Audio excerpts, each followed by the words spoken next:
Good day mga sir! Another day, another top box at bracket na naman tayong ikakabit dito sa RJ Helmet Moto Gears.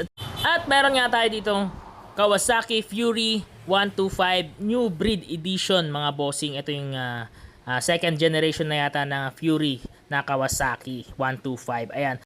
At hindi na natin na-videohan ang pagkabit ng bracket kasi nga nahuli na dumating si Uncle Pasto. At grabe talaga yung pawis natin dyan. So ayan na mga sir, ang finished product ng ating Kawasaki New Breed. Ayan, sa mga gusto magpa-install ng ganitong top box tsaka bracket, bisita lang po kayo dito sa RJ Helmet Moto Gears. Pwede rin to for installment sa halagang 600 pesos lang mga bossing ang down payment. Ay set na po yan, depende po sa inyong mga motor. At kinakabit na po natin ang kanyang backrest mga bossing. Ayan, so napaka solid talaga ng ating top box. Kitang-kita nyo naman ang pagkalapat ng top box. Hindi siya talagang tagilid or something. Basta pantay po yan. Lapat na lapat po yan.